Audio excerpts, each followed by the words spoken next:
మనకి షాకిర్ గారు కూడా మనకి సిద్ధంగా ఉన్నారు డిబేట్లో. షాకిర్ గారు, పోసాని కృష్ణమురళి చేసినటువంటి వ్యాఖ్యలు మీరు వినే ఉంటారు.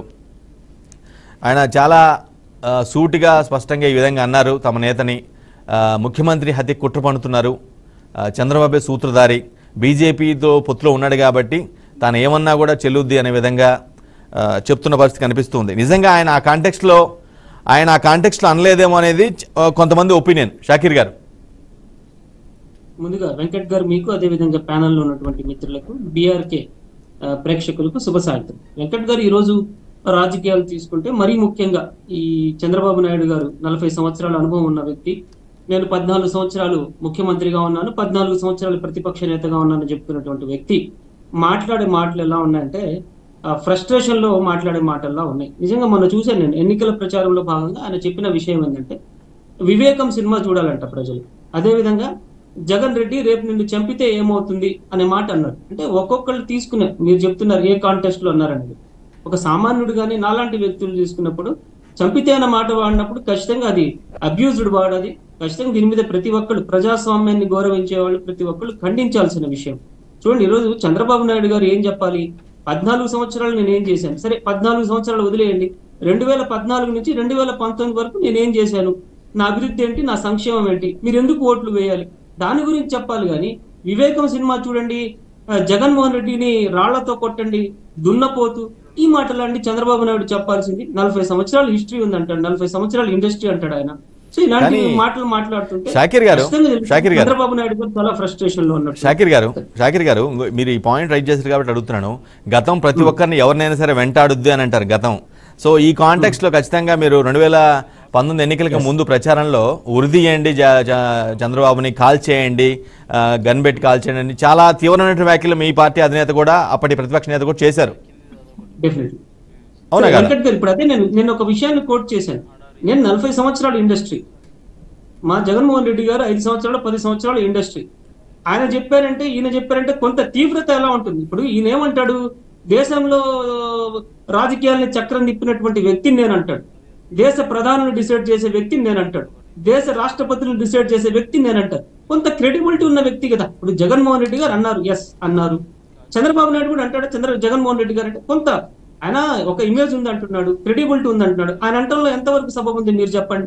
ఇప్పుడు సరే, జగన్మోహన్ రెడ్డి గారు చెప్పారు అంటున్నారు, మేమేం చేస్తామో చెప్పి ఆయన ఆ విషయం చెప్పారు. ఆయన ఆ రోజు చేసినటువంటి అరాచకాలు ఏవైతే ఉన్నాయో వాటిని వివరిస్తూ చెప్పారు. కానీ చంద్రబాబు నాయుడు లాగా ఈయన ఏం చేశాడో చెప్పకుండా వివేకం సినిమా చూడండి, రాళ్లతో కొట్టండి, దున్నపోతు, ప్రజలు చూస్తున్నారండి.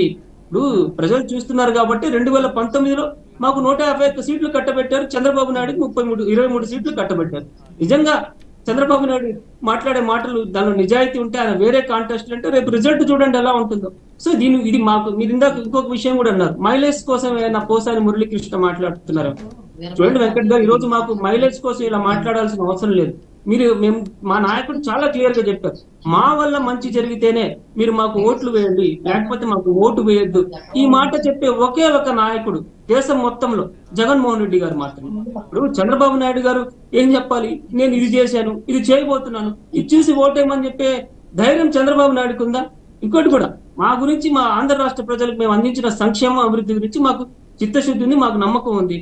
మా పొత్తు ఆంధ్ర రాష్ట్ర ప్రజలతోనే. వీళ్ళలాగా బీజేపీ, జనసేన, తెర వెనుక కాంగ్రెస్ తో కలిసి రావాల్సిన అవసరం లేదు. ఖచ్చితంగా దీనికి సంబంధించి మాకు దీని గురించి మైలేజ్ పొందాల్సిన అవసరం కూడా లేదని చెప్పి మేము చెప్తున్నాం.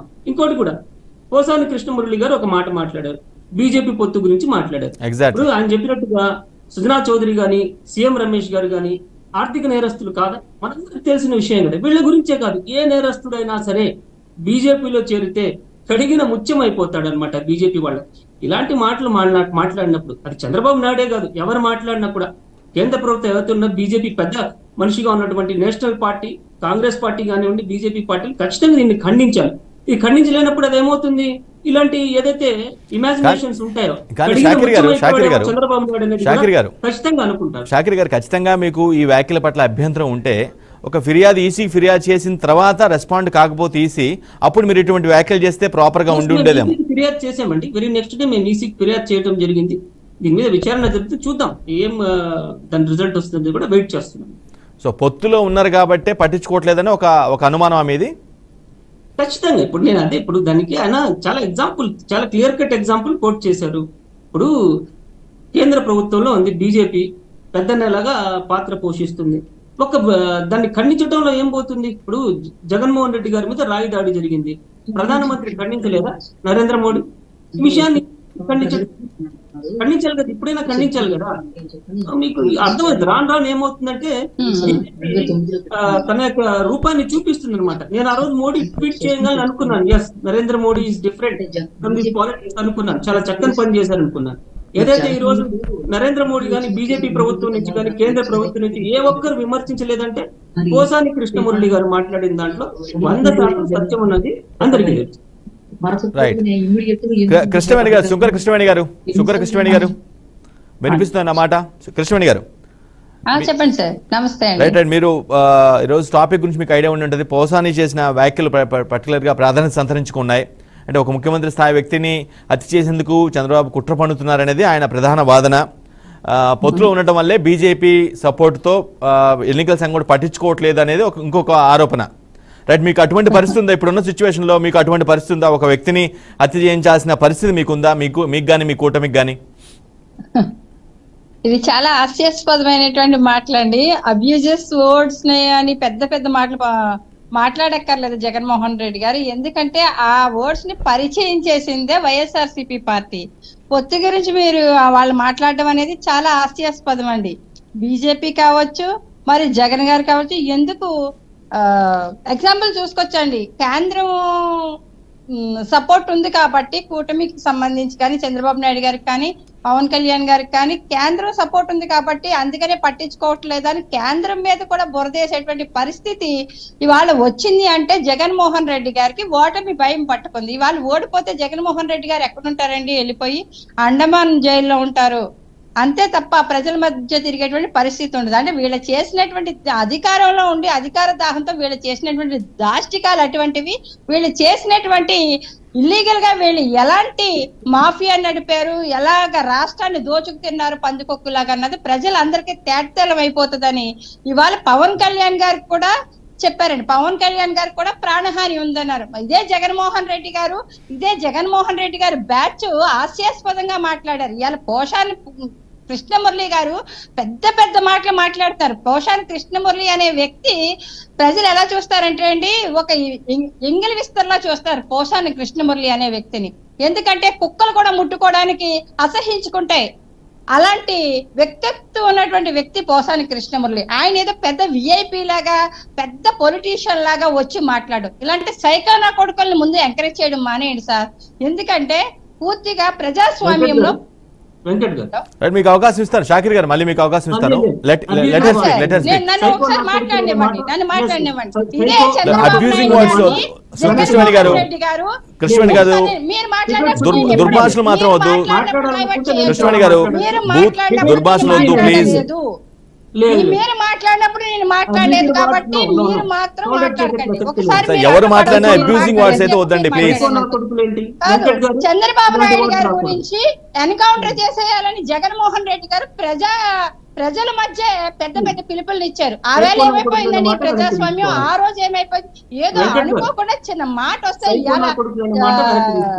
డైరెక్ట్ గా సీఎం గారి ప్రాణాలు మాత్రమే ప్రాణాలా? ప్రతిపక్ష నాయకులైనటువంటి పవన్ షాకిర్ గారు అడుగుతున్నాను ప్లీజ్ వెయిట్ అడుగుతున్నాను ఆమె అడుగుతున్నాను.